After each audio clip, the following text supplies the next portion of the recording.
Aloha YouTube community, we meet again. So 2 weeks ago, I launched the first ever Swell video where we talked about the client health coach partnership, what health coaching is not, and how we combine your expertise on your life and my knowledge of behavior science to keep you doing what you love, but better and for longer, whether that's surfing, swimming, or canoe paddling. I think we can all agree that water sports take a lot out of us. There's sun, there's salt, there's a lot to look out for in very dynamic conditions. Which brings me to the topic of this week's video. Why Swell? How did Swell come to be?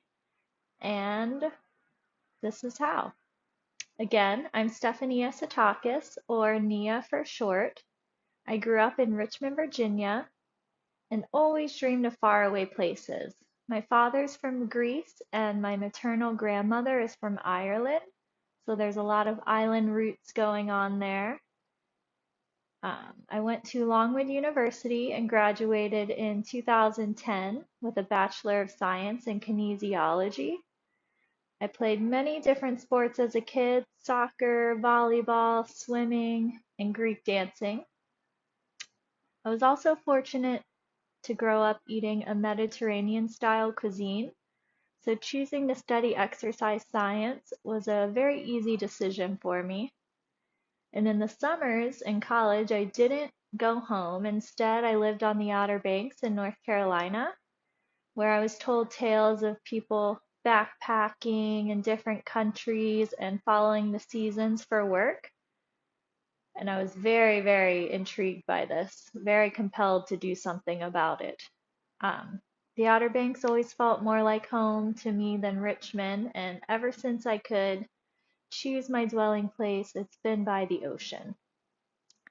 In 2013, I had an opportunity to move to Maui, which I took without much hesitation. Didn't take much convincing at all. Within 2 weeks, I was paddling with a local canoe club, Kahana Canoe Club, which is on the west side of Maui, and I was waiting tables on the water. During that time, I learned invaluable information about Hawaiian history, culture, and present day struggles. I'll always remember my coach, paddle coach Kai, saying how it's beautiful to look at, but it's not a pretty story.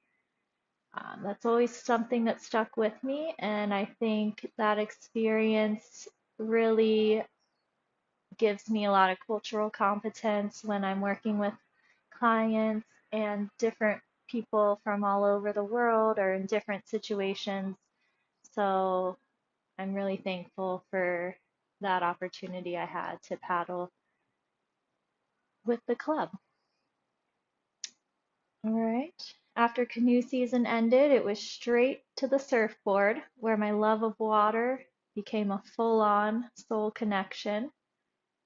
There was only one problem, which I did notice right away as a kinesiologist, but I just went with it anyways. But the problem is that the culture of surfing and even water sports in general doesn't necessarily promote longevity. No one really talked about stretching or proper nutrition or rest. It was a lot of surfing in the morning, waiting tables at night, and going to the bar after work and then doing it all over again. So I just decided to take time away from the water and let my shoulders unfreeze, moisturize my skin, and during that time I continued my education to become an American Council on Exercise certified health coach with a specialization in behavior science, and also so I can be the most competent water woman possible, I am an American Lifeguard Association professional lifeguard. And now that I'm feeling better and more knowledgeable, ready to go out and have surfing be a regular part of my life in the right way, I want to help others stay on the water for longer, mostly because it makes us all better people and it's actually something that's good for us. I think that we're constantly surrounded by junk and things are constantly put in front of us that really aren't good for us. And I'm just kind of tired of seeing people quit something that's so beneficial to them. And now, fortunately for us, surfers and health professionals, now that surfing is in the Olympics, there's a lot more research and studies being done on the biomechanics, longevity, and safety for the surf community. A lot of the research is coming out of an organization called Surfing Medicine International, which you can find a direct link to their YouTube on my homepage, on my channel homepage. Um, so a lot of what I'm going to be doing on this channel is breaking down that literature into bite-sized pieces and share these science-based, realistic tips and tricks for preventing injury and enhancing safety out out of the water so you can excel while you're in the water.